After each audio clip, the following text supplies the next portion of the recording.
This podcast is a member of the Voices of Wrestling Podcasting Network. Visit voicesofwrestling.com to hear the rest of our great podcasts, as well as show reviews, columns, opinions, and updates across the world of wrestling. Competition starting to get thick, it's a click, so I hope you work your A game. A man, no rain from the track when we unite and spit. This is an A game, better bring your A game. Competition starting to get thick, it's a click, so I hope you work your A game. A man, no rain from the track. Hey, now it's the Mike and JD show, and I'm your host, Mike Gilbert, and I'm joined as always by JD by Godaliva. How you doing, JD? I'm pretty good, man. I had a good laugh before the show. I teach Photoshop, right? That's my big class. That's the big class I have, Graphics 1, right? I'm teaching. We got a project, and I'm working with layer masks. You're blending images together using a layer mask and a brush. So you're doing that stuff. I had a kid who's doing a WWE theme project, right? And he goes, "Mr. Oliva, can you come check out my project?" So I do this all the time with kids. I go to their desks, I look at what they're doing. And he's kind of doesn't get the assignment. So I'm like, all right, so I grab his mouse. I'm like, all right, man, let me show you. So here's what we're going to do. We're going to move Roman over here. Then we're going to take Bianca, move him here. We're going to take Cody and do this and da-da-da. And he goes, "Do you watch wrestling?" And I said, "Do I watch wrestling? You need to Google my name and pro wrestling. Yeah. And you'll get it." And then I came back to his desk and he goes, "The Mike and JD show?" Oh. And I gave him a wink and I said, "Don't listen to it. I'll get fired." So he laughed. So yeah, I outed myself in the middle of class today. Does he have $5 for Patreon?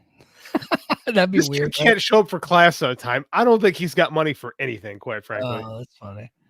That's funny. How are you? Good, man. Good. So I've had a weird week because like this baby is coming any day, and because of that, to prepare, the bosses stopped giving me stuff to do. So I wrote, I don't know how many words, but I would say it's pretty close to 1,000 words on TNA this week for the Patreon. And I was just like, yeah, I was like, I didn't think I had it in me, but I had a lot to say about, cause I had reported on my show on Brace for Impact on the Patreon. Go to patreon.com/the Mike and JD show. I reported on there because, we got Dobby the Brain Heenan, big member of the BFI Nation, and he does all the seat counting and stuff for TNA shows for me. And he was reporting the numbers, and so he had estimated that Victory Road in San Antonio did like 1,800 seats. Well, then Lance Storm came out. Well, so then on the broadcast they announced 2,000. Then Lance Storm came out and said 2,100. Dave Meltzer reported 2,100. So I'm like, okay. Well, what Dobby wasn't able to account for is the fact that it was a GA section. They had all the seats put on there, but you can't account like for who's sitting where and this and that. And that they actually had expanded the seats, right? And so I was like, oh, okay, wow, they actually expanded the seats. They did 2,100 tickets, which is pretty huge for TNA for a show that had literally a 2-week build, and half of them were all rematches. But so they did a really good job with it.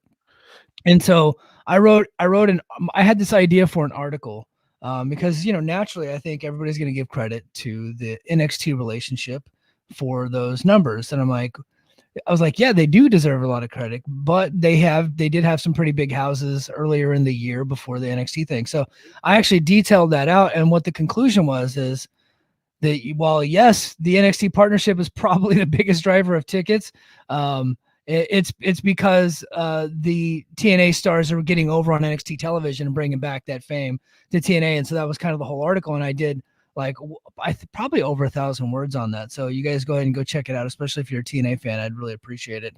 And then of course, provide some feedback on it. I don't think anywhere on the net has the ticket sale information, both reported, estimated, and even the WrestleTix information all in one place like I have. So please go out of your way to check that out. Speaking of Patreon, so JD, have you even started the Vince doc yet? No, I was going to watch this weekend. Okay. I was able to actually finish that this morning. So if you guys are here to hear us talk about the Vince doc, JD hasn't watched it yet. So we're actually going to do that in overtime this coming up weekend. We're very likely to record on Sunday night, be in your inboxes on Monday morning, probably depending on where you're what time zone you're in. You'll very likely be asleep by the time I get it all uploaded and get all the SEO and all that stuff in there. So I'm very much looking forward to your reaction to it. But guys, if you're here to talk about Vince, we're not really going to talk about that documentary too much. But if you do have something that you want to ask one of us, because JD knows the history as just as well as anybody else, go ahead and throw it in the chat. If you want to get your super chats in, go ahead and do that. But we'll go ahead and get the show started, man. So what's your overall vibe on the doc? Did you enjoy it? Was it a hard watch? Was it like entertaining? It was everything that you just mentioned. It was very entertaining at times.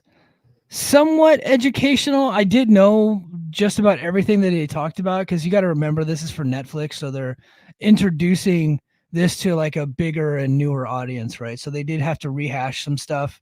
But I thought it was very entertaining. I thought it was pretty hard hitting. I thought they were pretty brutal to Vince. Really? We thought a softball was coming their way. Is that not what happened? That is not what happened. No. Nice. In fact, Vince was super pissed about it. He actually put out a press release the day before it came out. Yeah, he was super pissed. And then in like episode 6, and I don't want to spoil anything, but in episode 6, they interview Bruce Pritchard in January of this year before the Janelle Grant lawsuit gets filed. They interview him after showing him the first 4 episodes.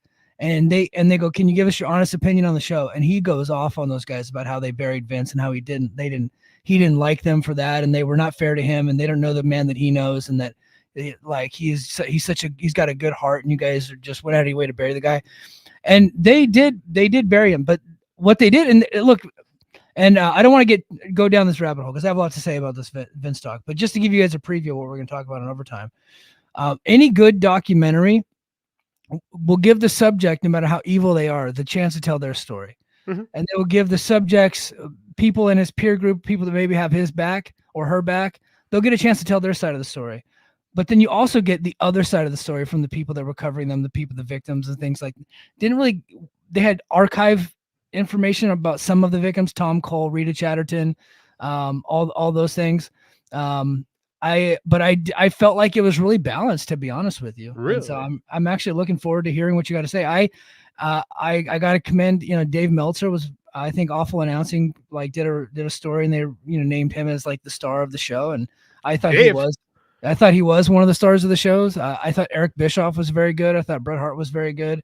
Believe it or not, David Schumacher was actually pretty good. Really? Like he did not let up on Vince at all. Like, and all the interviews were done before the Janelle Grant lawsuit was filed. So I was honestly very much surprised at how balanced it was. Here's the thing about Dave, right? And I know it's become kind of an in vogue thing to shit on Dave, but there's a reason why Dave Meltzer is Dave Meltzer. And there's a reason why he's far eclipsed Wade Keller I hate this phrase, but as far as the space goes, right? Is that Dave is very good at what he does. And he also has a certain charisma to him, right? There's a uniqueness to Dave Meltzer. And having spent just a little bit of time with the guy, I can kind of see it. Like there's a vibe to the guy that makes him super interesting, especially in these kind of forums, right? Yeah. Where he's allowed just to totally Dave out. So the fact that you said that makes this 10 times more intriguing. Dude, I'll be honest with you, before Vince publicly crapped on this thing and before you said this, I was not looking forward to watching this. I didn't think Bill Simmons had the testicular fortitude to go after Vince and TKO and WWE. I really didn't. I thought they were just gonna gloss over everything, which I think was probably what Vince thought they were gonna do. Yes. And they didn't. Yeah. So I'm looking more forward now to this than I was a week ago. Yeah, I think Vince thought it was gonna be a puff piece. Mm-hmm. Even though he told them not to do puff piece. I think he thought that he was gonna get away with it. I think he had handlers in the room with him, helping him, Paul Heyman being one of them, to kind of feed him answers and stuff so he doesn't get himself in trouble. And he still got himself in trouble. So I don't want to reveal anything because I don't want to spoil anything for you. I'm very much looking forward to hearing your thing. There's one thing that they didn't do that I wish they did do. And I will tell you that as soon as you're done watching it. And I think we'll be on the same page. Okay. By the time you finish it, you'll be like, yeah, I think they missed this. Okay. Now it was a 6-hour documentary. It probably could have been 15 hours, to be honest with you. Vince McMahon. Yeah, well, it wasn't only just Vince McMahon. It was like the history of the WWE from the Vince McMahon era on. I mean, you have to do that. I mean, the life of Vince McMahon is the history of WWE. Like the two are one and the same. Yeah. One of the takeaways, other than the fact that I thought it was a really good documentary, one of the takeaways that I had early on in watching it was the thing that I loved growing up is very fucking creepy. Just like it's like you just and I already knew the stories, but then you see them play out again, and the way that they edited it and the production quality that they had, and then hearing from some of the people that were involved, she's like, oh my god, what a scummy fucking business that we love. So what you're telling me is this isn't going to push me back into watching WWE wrestling. No, and I think some people thought that that was the aim of it. They didn't do that. So, in fact, which is weird from given that WWE is going to be on Netflix going forward. But to be fair, this documentary was probably completed before the Netflix deal was even set. So so it was mostly completed. They ended up adding stuff afterwards, but yeah, it was already in the can, ready to go, and then they kept having to extend it out. So, but they did talk about the WWE signing with Netflix after Vince had left. So, yeah, I mean that's the WWE playbook right now. Is bad man gone. Bad man gone. Bad man gone. We're good now. We're fine now. We're forgetting the fact that Bruce Pritchard's still there. Forgetting the fact that Triple H is actually related to the guy, and covered for him numerous times. So Bruce Pritchard, I'll be surprised if he makes it the rest of the year after this. Wow. So he came off that bad. Was Nick Khan in the documentary? No. He's too smart for that. He's too smart for that. Yeah, they did interview Nick. They interviewed all the McMahons. They interviewed obviously Triple H, Bruce Pritchard, and then of course all the cast of characters that you would typically get. Tony Atlas I thought was pretty funny on it, although he's always good in these because I don't think he's very truthful, but he's just funny. Like the way he tells stories is pretty funny, although he did make some accusations at Pat Patterson that one Pat LaPrade is not very happy with. So that's becoming a controversy. Again, I will let you figure out what that is. But I can put two and two together. Yeah. Tony Atlas does have some great stories. This is interesting. Interesting. Okay, I'm in. Right. Well, I think the Vince doc.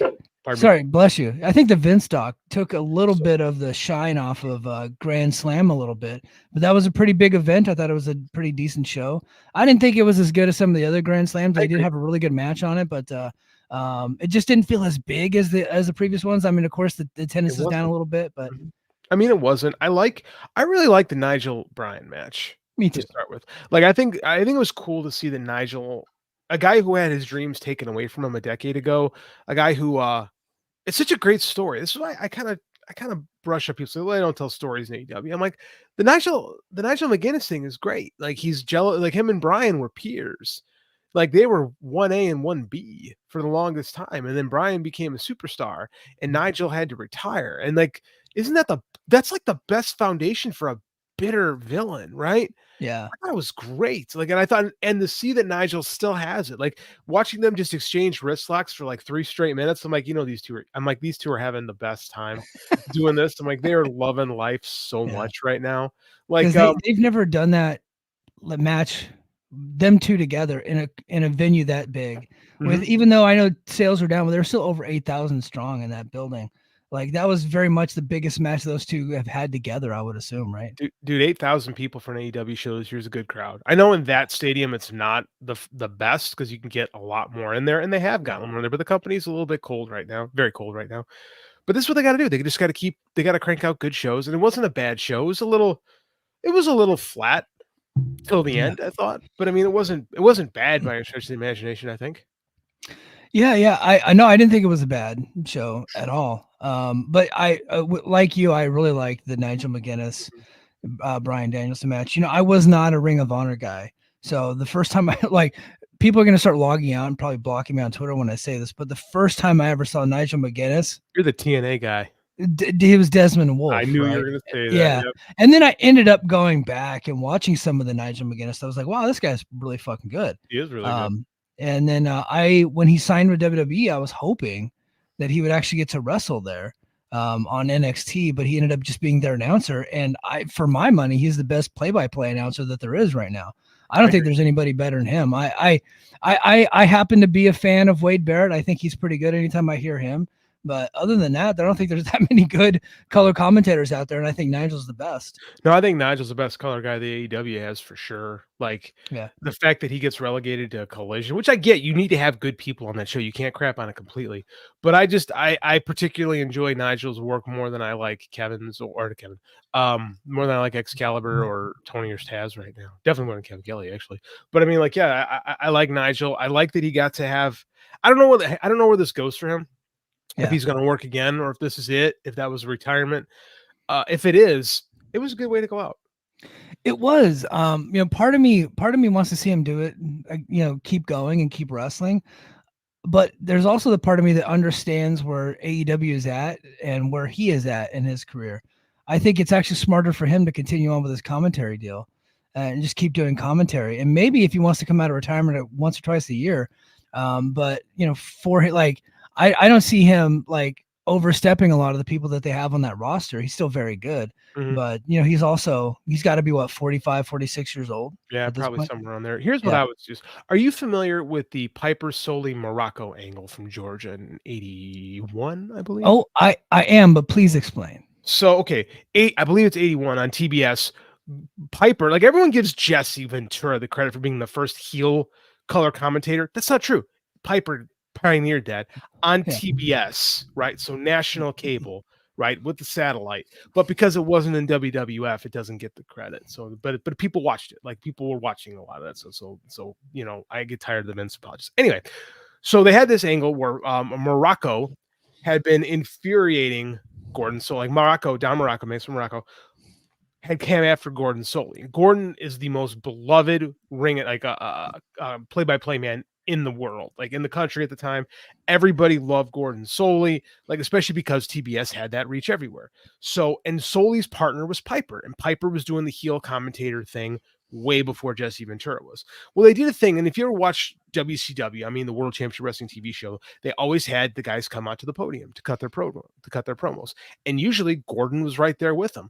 Well, Morocco comes at Gordon and starts getting really aggressive with Gordon, and Piper has had enough, and the two of them start shouting at each other, and then Piper beats Morocco's ass, and that brings out Ole Anderson a week later, and then Piper gets into it with Ole. Now, at that point, Piper's a full-blown babyface. Yeah. Like, and this is because this is what happened with Jesse, too, is when you're such a great heel commentator, you become beloved. Right. Yeah. And that because Piper was just so entertaining. He was the originator of that position. And he was also the number 2 heel in the company behind Ole, right? Because he was still wrestling at the time too. So he would wrestle and do commentary. It wasn't like today where, like, if somebody was the color commentator, that's all that they did. Like, they would kind of rotate people in and out. Gordon was the constant, but Piper did it a lot, but he wasn't like the only guy that was doing that. Yeah, he was just the most popular. He was what people loved. Yeah, and he was the number 2. He ends up does a full babyface turn. I think they got to them. Then they got to the match, but Piper quickly left and went to Mid Atlantic, right? Piper rode that wave of fame to Crockett, where he feuded with Flair, had a couple runs with the U.S. title as a babyface, and Piper runs that. So this is like a 2-year Piper babyface run, because when you go back to the first Starrcade, 83, again, that's Crockett, Piper and Valentine are fighting for the U.S. title in the dog collar match. Piper's a babyface. Yeah. So he wins that match in November, like Thanksgiving weekend, 83. By January of 84, he's a heel manager in WWF. Yeah. Right. Because they had seen him on TBS the year prior. It was like, we could bring that up here and get that over, and sure as shit they did. Of course, Piper was one of the all-time great guys on the microphone. So my thought is, you could do that. Now that you've established that Nigel could come back, yeah, you can do that. You can absolutely do that with Nigel. And I think because people know and like and respect Nigel, I think if you reran that angle, you could do something really cool, because they haven't done that in AEW, really. No, they did it a couple of times in WWE. I think they did it with Taz and Jerry Lawler one time, which I think did get over, but just Taz couldn't go anymore at that point, so I don't think they ever did much with it. And launched Taz's announcing career is what it really did, what that whole angle really did. Yeah. Yeah, that's really all they did. But you know, in the close of the match, he was tapping out and he was saying thank you, thank you, thank you. But they bleeped it out, assuming he said fuck you. Fuck you. Which honestly, for the censors, like great assumption. Yeah, I Like get it. so, I mean, you.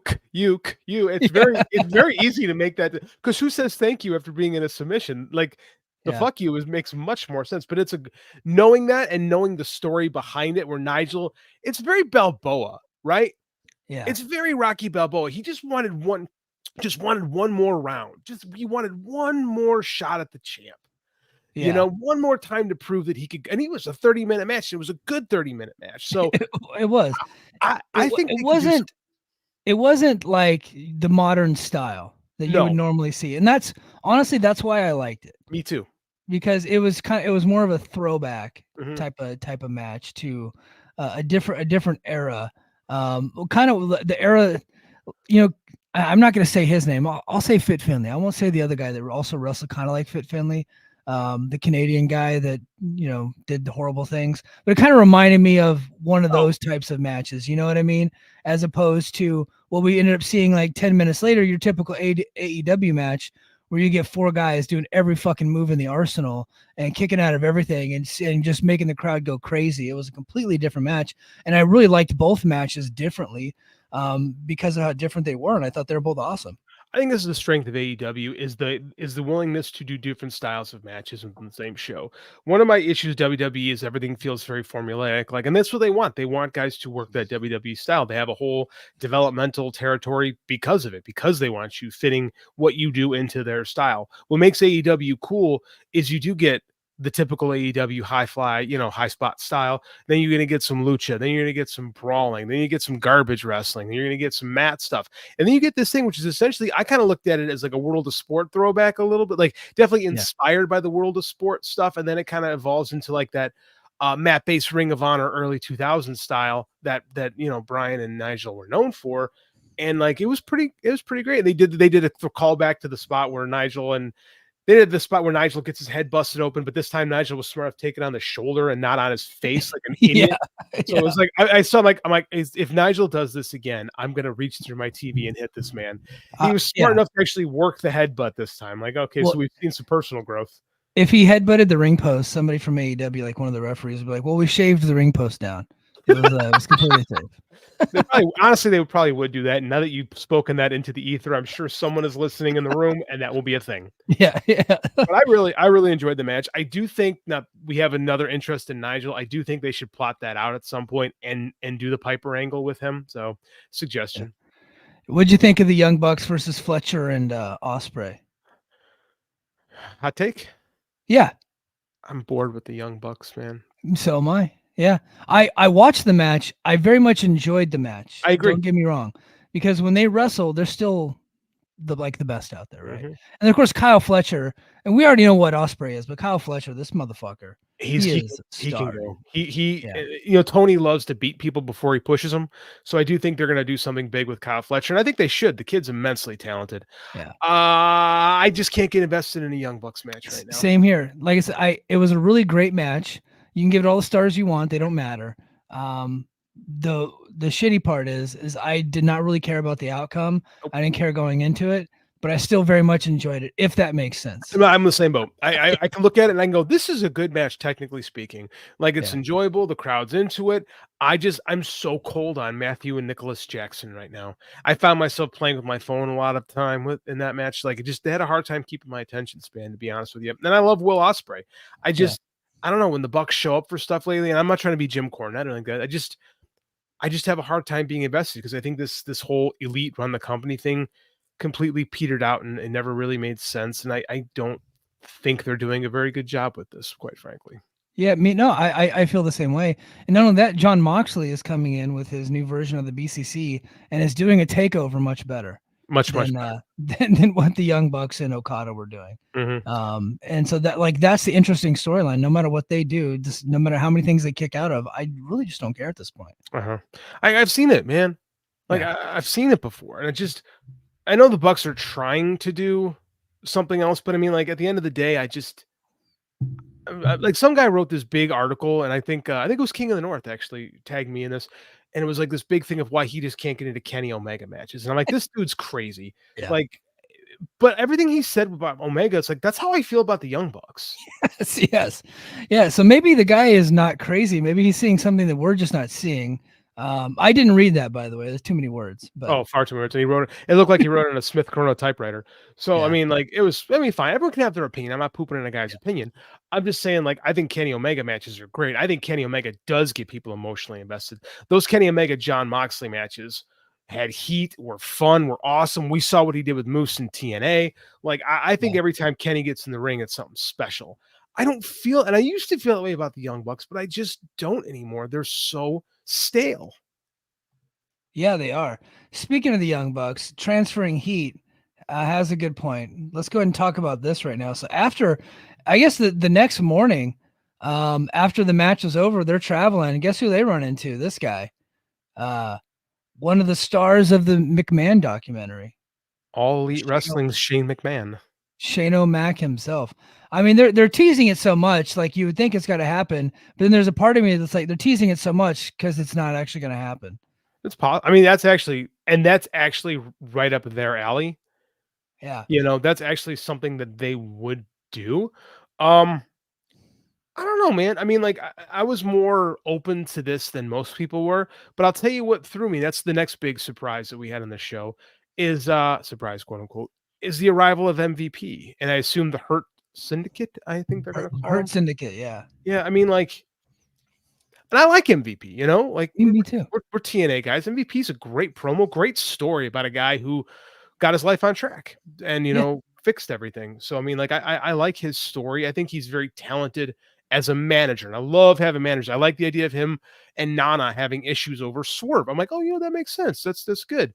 But I'm kind of like, do we need to do this again with Shane? Like, it's still a WWE guy coming in. Like, yeah. And look, and I think we used to say this on our old TNA podcast.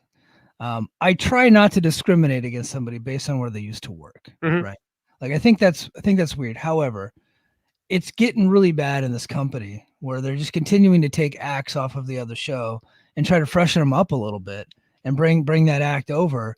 Especially if that act had a grievance against their former boss. So they kind of want to get some of that attention on them. But I'm like, you guys really you're focusing on the wrong people. Like, MVP is like almost 50. Bobby Lashley is almost 50. Shelton Benjamin's almost 50. And you're going to bring 3 guys who are getting close to having their AARP cards. That doesn't mean they can't go. They still can. I think Bobby Lashley looks like he's 35. But the fact of the matter is they're just stale acts from the federation that you're bringing over on your TV show. And you're going to be taking TV time away from some fresh faces that maybe you should be really getting behind to push forward. Because I'm telling you right now, MVP and Bobby Lashley, as much as I love them, they're not going to draw a single dollar for AEW. It's just not going to happen.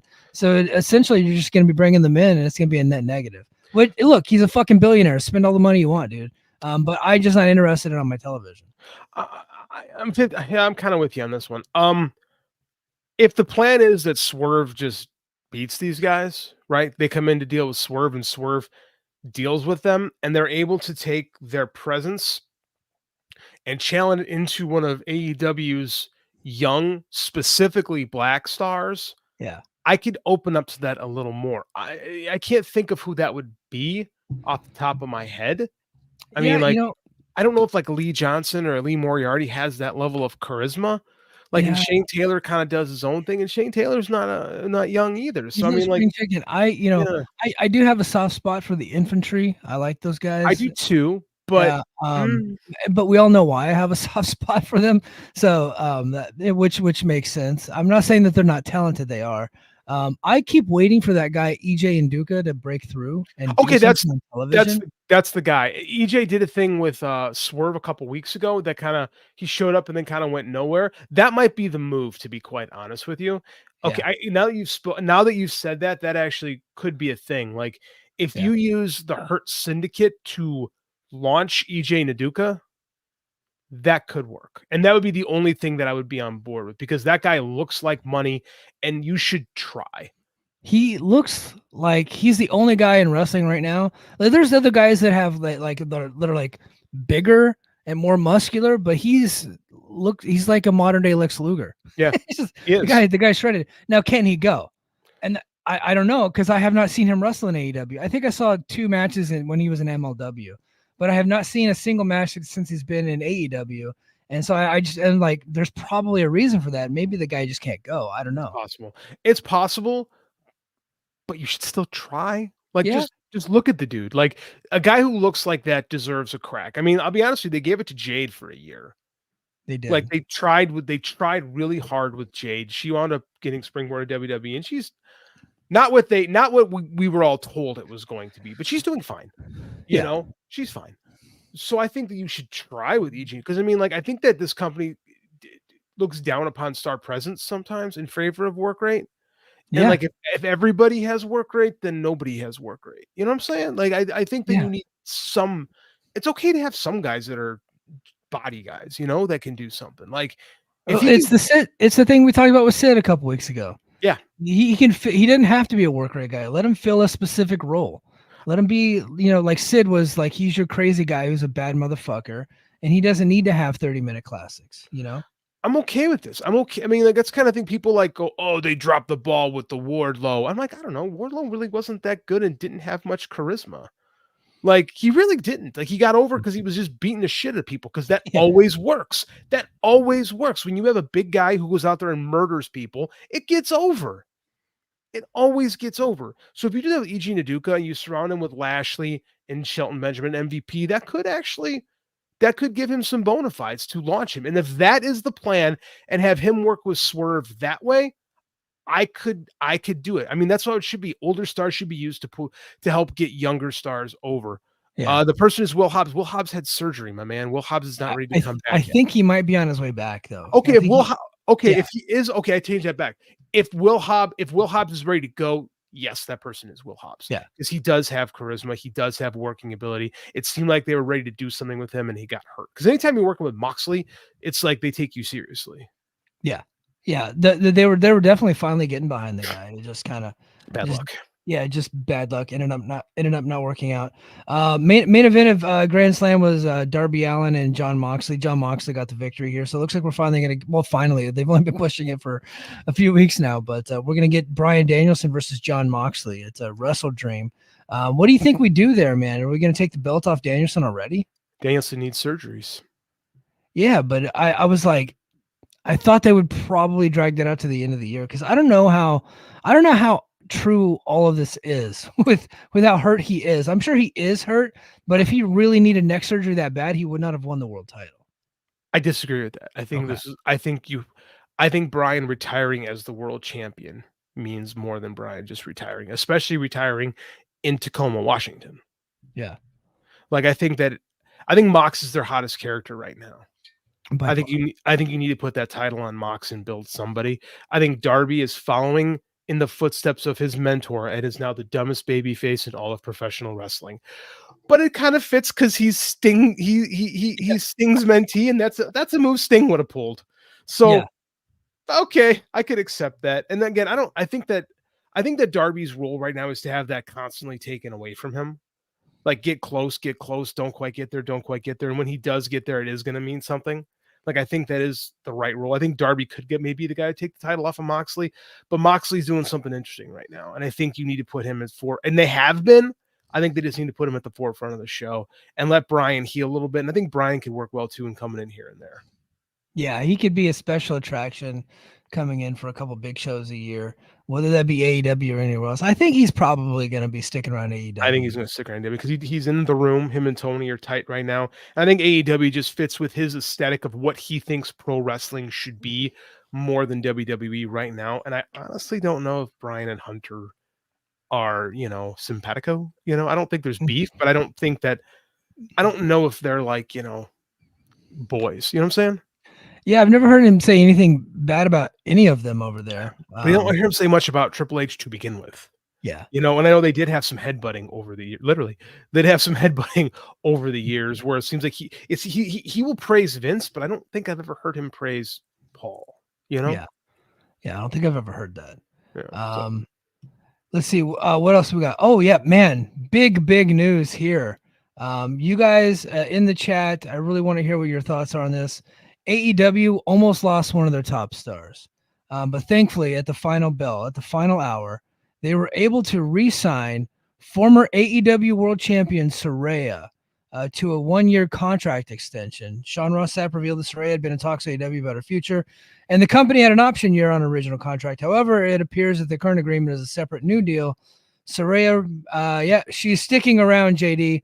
We're not losing Saraya, guys. You can rejoice now. You can stop your prayers, and you can give them to somebody else. Tony is a loyal dude. You know, it's all like I never seen a man love his employees. And Tony, if you are loyal to Tony, Tony will love you forever. They did an angle with Kip Sabian last night. Yeah, I keep forgetting that guy's still there. I know. He's like he's just around. Like the White Sox had this guy named Minnie Minoso who played like from like the 50s. Like he played in one game from like the 50s to the 90s every year. He just stayed with the organization and they just kept him around. And like that's like Kip Sabian. Like, yeah, I don't know why we're still making him a thing. It's like Tony is loyal to that first crop of guys that he signed. And we'll just like him and Sammy Guevara, they'll just keep those guys around and make sure they're employed forever. And for Kip Sabian, it's great. Don't rock the boat. Don't cause trouble. You got a job. It's like a Gorilla Monsoon and Arnold Skolin for Vince Sr. It's like the Gorilla stayed with Vince Jr. too to the day he died. So I mean, like there's people like that ingratiate themselves that are well liked that stay around forever. Look at we talked about Bruce Pritchard. Bruce Pritchard had to bring a gun to work to get fired. I mean, he did, and he made his way back eventually. Yeah. But yeah, when I saw that her contract was coming up due, I just assumed they were going to let her walk because I just can't see the value in keeping her around. Like, I don't really think that she adds anything. I don't think that she fits with the company at all. But I don't know what this is other than the fact that, yeah, you're right. It's probably like Tony's like friends with her. And it's like, well, I don't want to see her like retire. So let me just keep paying this lady. Harley Cameron is with her, and she has proven to be quite talented. Like she's more talented than Saraya in the ring, personality wise. Yeah. Like Harley Cameron is, and they had this woman under, and they're starting to figure out what they can do with her.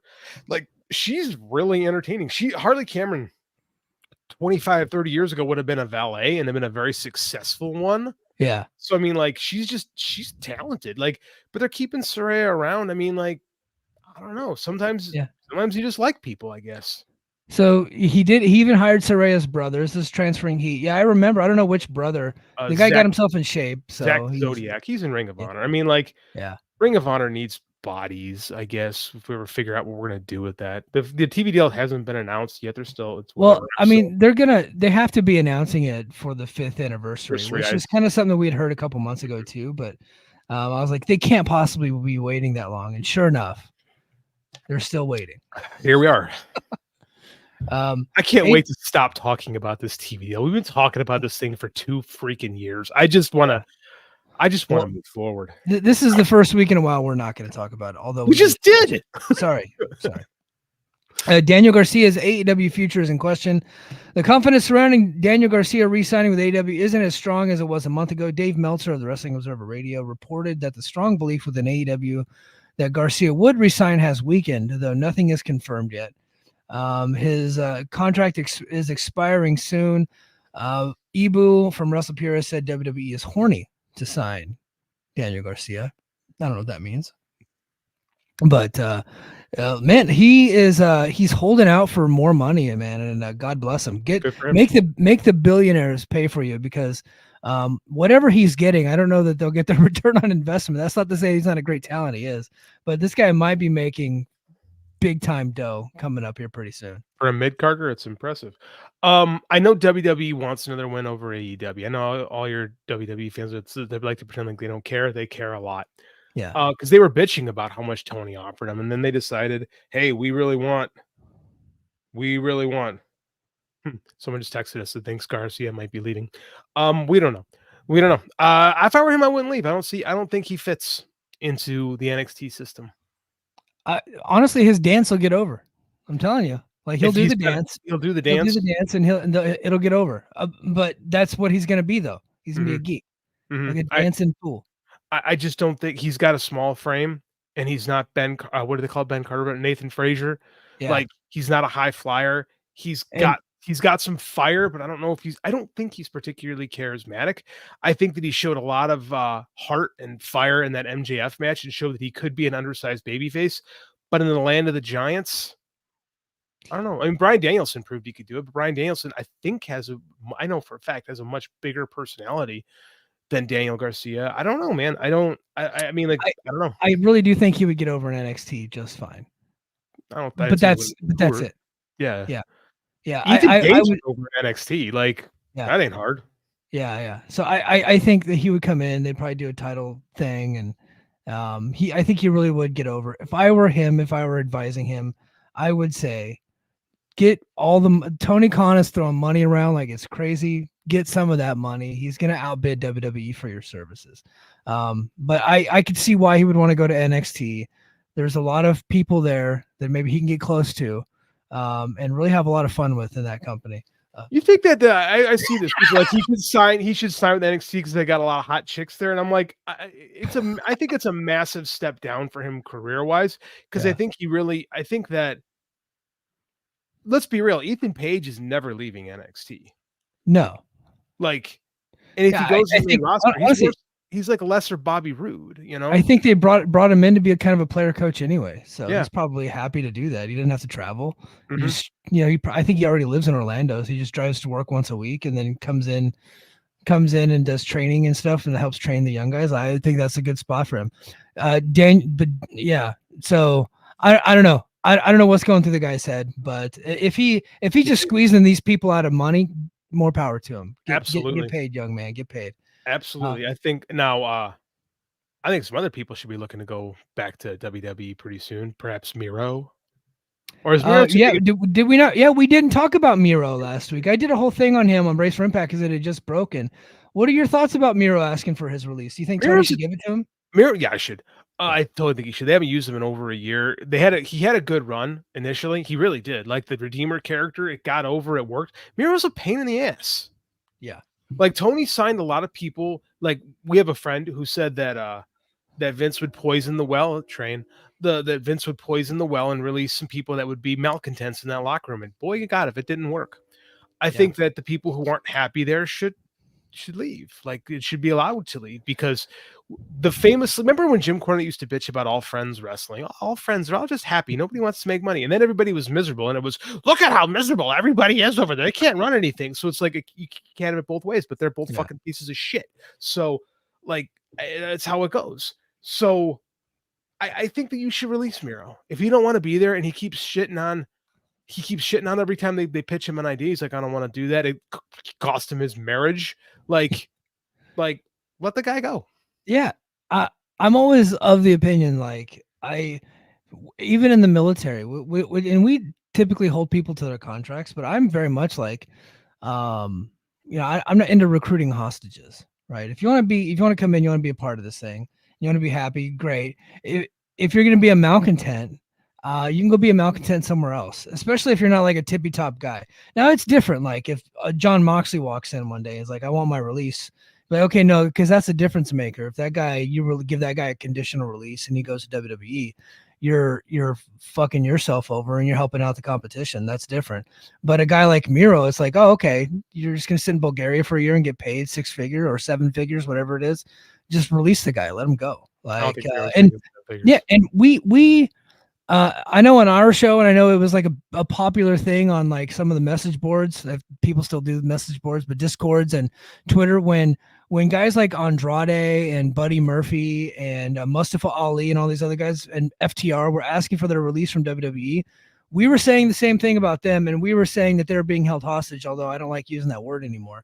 We were saying WWE is bad for holding these guys against their will when they want to leave and go elsewhere. Now, I don't know that Tony's going to release him or not, but I would say if he refuses to release the guy out of spite and pettiness, I would say that I criticize WWE for doing the same thing, so I think he's owed that same criticism. So just release the guy. So here's what I'll push back on that. I think at the time when with WWE, they make them come to the shows and they make them sit there. Right. So at that point, I'm like, all right, if you're not going to let the guys work and they have to travel, let them go. Triple H and those guys created problems in that locker room. Like he called people and actively told them, if you can get a release, we'll come back. Like they actively tried to disrupt the workflow over there. So, I mean, so I can kind of get Tony go, nope, just go home. Which is what he did. So I mean, but like those guys are getting paid very well to eat very good food and catering. They don't know this thing. Like they don't even eat catering. They don't come to the shows. Right. The guys in WWE eat catering and just. Well, I understand wanting to work. Yeah. But I also can get on board with the soft suspension if you're going to be a shit stirrer in the locker room. And at that point, they had a lot of shit stirrers in the AEW locker room. Is it really a suspension if you're still getting paid? I know you can get paid. You can get suspended with pay. I said soft suspension. Yeah. Because why would you, but that causes legal problems. Why would you suspend them? What grounds do you have to suspend people? Yeah. You really don't. Unless he's doing something like, if his only sin is turning down creative ideas, and who are we to judge whether or not those were good or not? True. You know what I mean? Then at the end of the day, if you guys can't work together, you can't work together. And you're just and look, I think he's an idiot for asking for his release. Because he's getting paid to sit at home. That's awesome. But he might have that itch again. And he's like, I think I can contribute. And people are forgetting about me. And we are. And so he leaked to whoever, probably Sav or somebody, that he's asking for his release. I think Tony should just give it to him, because I don't think I think it only does good for your company to get rid of a guy like that. At this point, I would agree with you. When they were calling people and saying, you should get your release, you should get your release, you should get your release, sowing seeds of discontent. Yeah. I at the time, and I said, it's the time, I said, no, screw him. Yeah. Because again, you had a real problem in your locker room. Now, all of a sudden, the locker room in AEW isn't so leaky anymore. Like, we have people in certain spots that aren't getting leaked information that they used to get. I wonder why that is. I wonder who could have changed. I wonder what cult of personality could have been stirring shit. Yeah. So, like, it seems to me there's not as many problems there anymore. Now, the company's a lot colder, so I mean, like, their mission was accomplished. Like, right? They took them down a peg. They did. They really did poison the well. They did. We're gonna send these assholes, Miro and Andrade. They didn't send Punk over there, but Tony willingly signed Punk himself. But we talked about that, how they had to do that at the time. Yeah. No. I 10 times out of 10, I would have done the same thing. And Punk's proven to be nothing but a hypocrite. Yeah. Like, Punk is nothing but a tremendous hypocrite. And he's shown it time again. Like, I'll never go back to WWE. I hate to, I've come back to professional wrestling, and everything was super rah-rah AEW until he left. And he's like, and it's the same stuff. Like, at some point, the problem isn't with everyone else. Yeah. Yeah. It's hard to make progress when you're carrying around a bunch of bullshit. Speaking of bullshit, Malakai Black's contract is set to expire soon. This is coming from one Raj Giri. Just breaking the story, so we'll take that one with a grain of salt. But apparently his deal, his new report suggests Black's contract that actually is set to expire early next year. AEW, this is according to Raj, is working hard to re-sign Black, and sources indicate that there is a significant interest from outside AEW. I wonder what outside AEW means, including WWE. Where his wife works. Yeah. Let him go.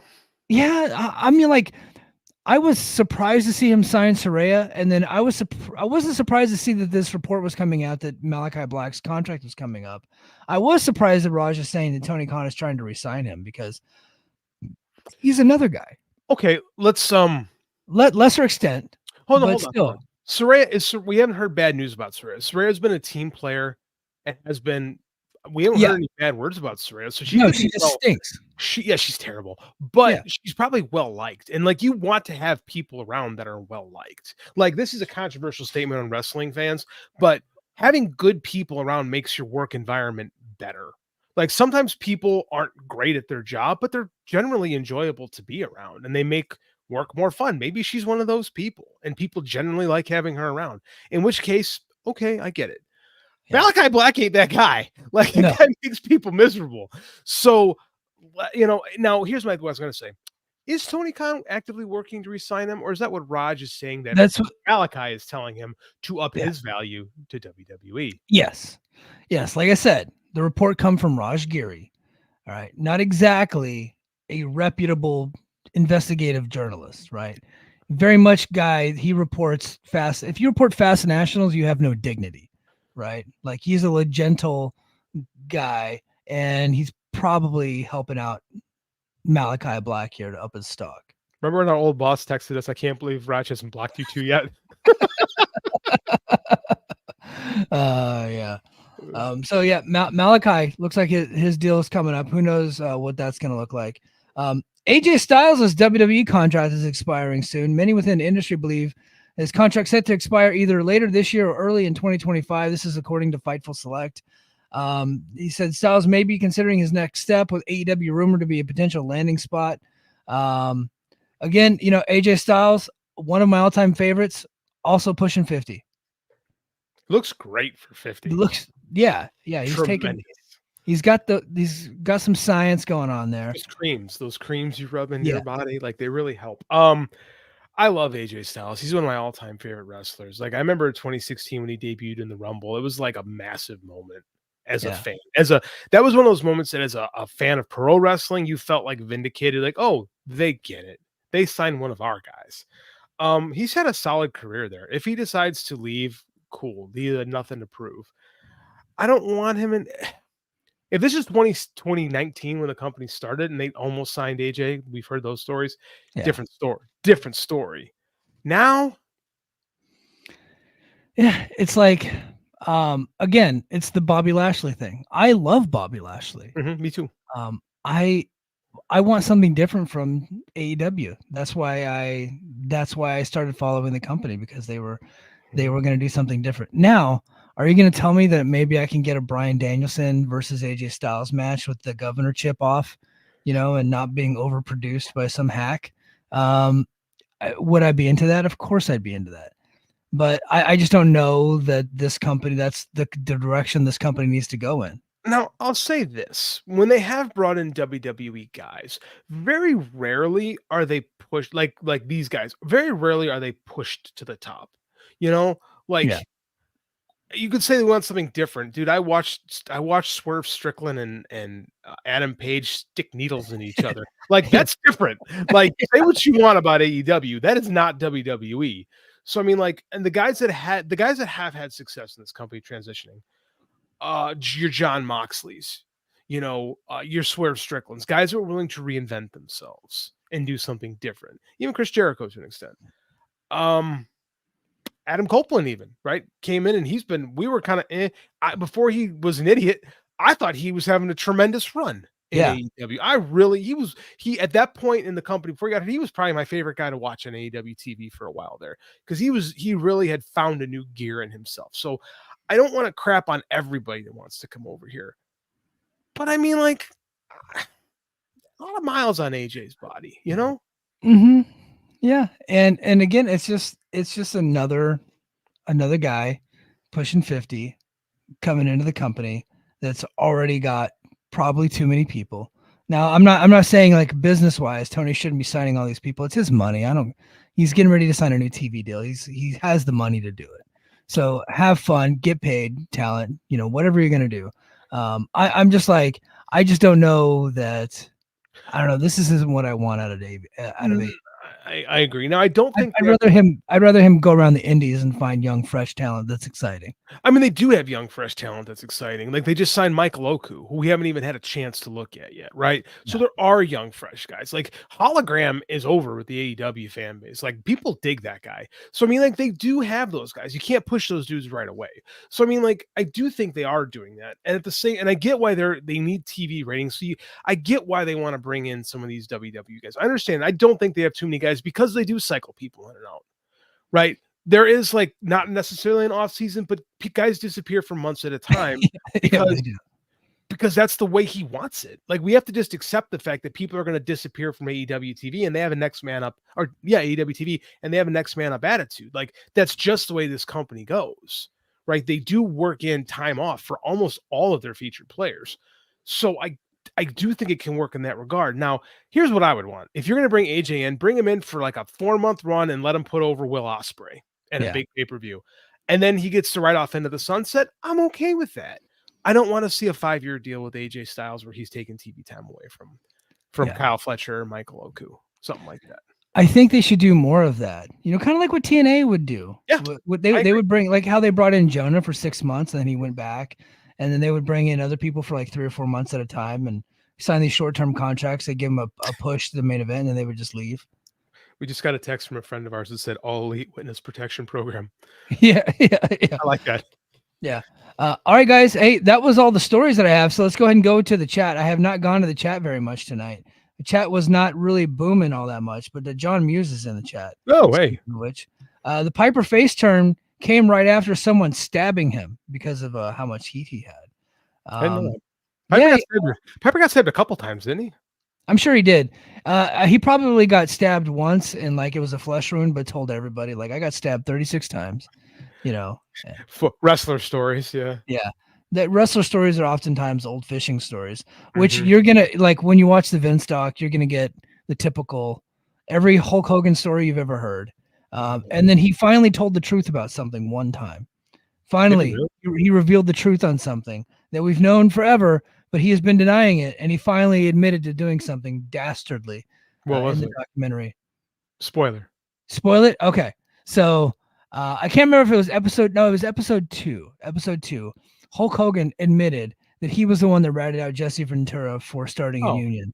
Oh, we all knew that. Jesse but he never admitted it. Yeah. He denied it for 40 years. I believe Jesse. Like I just did. I mean, Jesse's crazy, but like that made perfect sense when he told that.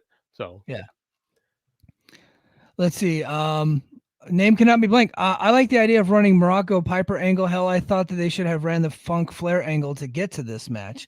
Well, they ran the Funk Flair angle for Moxley and Danielson. Like they did that, so they're doing that. You can't blame them for not running the Flair Funk angle. We're in the middle of it. Yeah. Transferring heat. I hope we get the what was it called? Thunderdome match where with a caught on fire, Muta had to put it out with the mist. That's one of the coolest things I've ever seen. Yeah.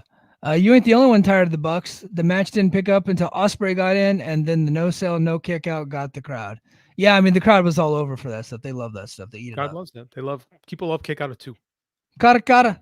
I don't know how to pronounce your name, sir, but did you guys watch the McMahon documentary? I actually was able to finish it this morning.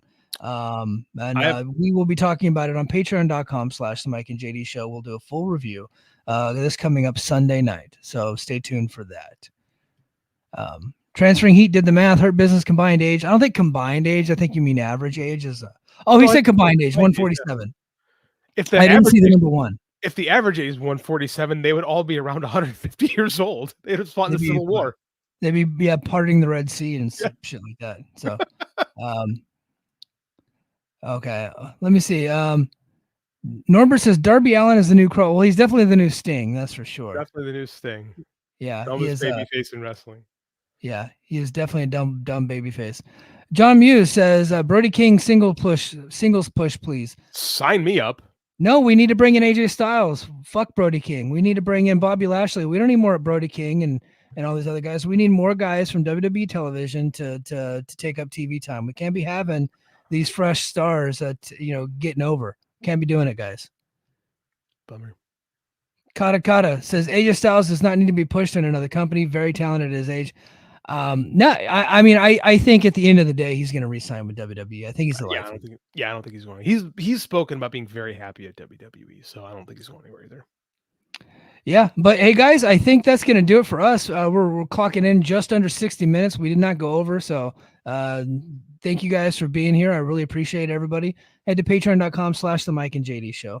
So I got a couple things on Patreon. So last week on Patreon, I wrote a. You guys can tell that I'm out of school right now and I'm taking the semester off because of the baby coming. So I've been doing a lot of writing on the Patreon. So last week I did a TNA article detailing the main event of Bound for Glory before the episode tonight of TNA Impact, where Joe Hendry defeated Frankie Kazarian to win the number 1 contendership spot to go to face Nick Nemeth at the Bound for Glory. Well, I had read the spoilers and I went ahead and gave my thoughts and did a whole article on Patreon last week. I'm actually going to update that one now that I'll be able to watch the match tonight, and then I will condense it down and I'm going to put it on the free tier of the Patreon for you guys to be able to check that out with now that the match is over and there's no spoilers to be spoiled.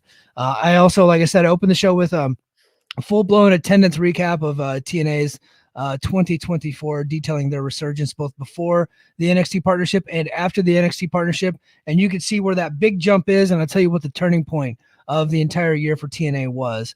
That's on patreon.com/the Mike and JD show. I'll also be back with Brace for Impact this Saturday morning, recapping tonight's episode and whatever news breaks. TNA had tapings this weekend, Friday and Saturday in Spartanburg, South Carolina, but it got hurricaned out. So they had to postpone the tapings to Sunday, Monday. So we'll see if they actually get to those tapings. I don't know how that's going to work out, but I hope everybody stays safe over there in the hurricane, eye of the hurricane there in South Carolina. JD, you got anything for us before we head out? I am so tired of grad school. Yeah. Well, once JD's out of grad school, hopefully we'll get some more stuff coming to the Patreon. But until then, and until this weekend, JD and I are out. Mahalo.